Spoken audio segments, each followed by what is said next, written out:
So guys, today you will see something pretty cool with a pack of cards from which you will pick a card in a moment. Before we do so, however, I'll take these cards behind my back and I'll do something that I will tell you what it was in a moment.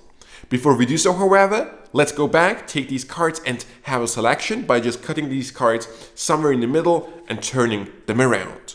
Now the next facing down card, basically where you cut to, is going to be your randomly chosen selection, this card over here. Now again, before we started, I did something behind my back, and what I did was pretty simple. I just took a card and turned it around, which is right over here. In this case, I turned around a red 10, the 10 of hearts. Now, each card has a duplicate, so to say, a soulmate in a pack of cards. There is a 10 of hearts, and the other red 10 is a 10 of diamonds. The odds that you cut to the soulmate of my prediction is pretty minimal, but definitely possible. That's what we will learn today. Let's get started.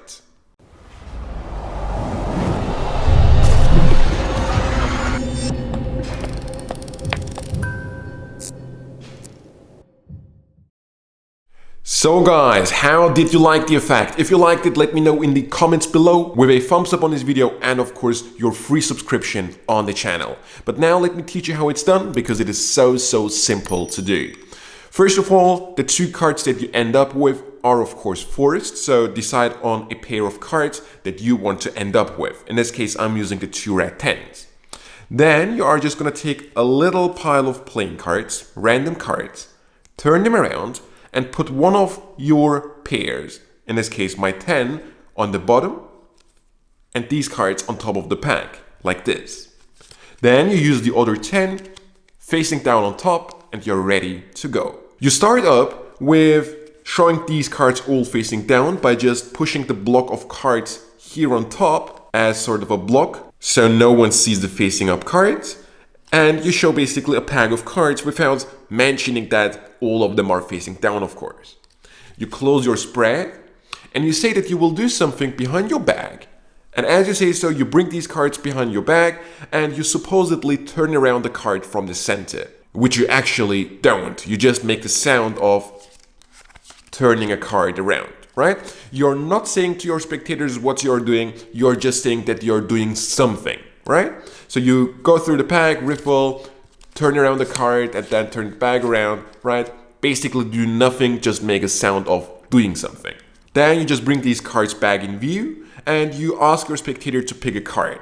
And they will pick a card by just taking these cards, cut them around the center, and this is important that they cut really a bunch of cards around the center, and then just turn them around. Then you're saying that the card that they cut to is the next facing down card, which it really should be.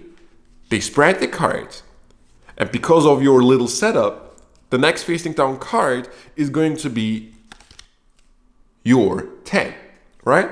So you stick that out.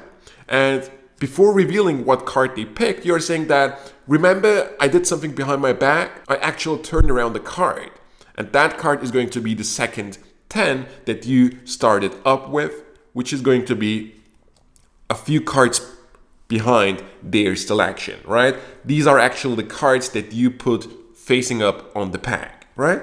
So you reveal the 10 of diamonds as sort of your prediction, and the odds of them cutting to the exact soulmate of the 10 of diamonds is low, but perfectly done by your spectators.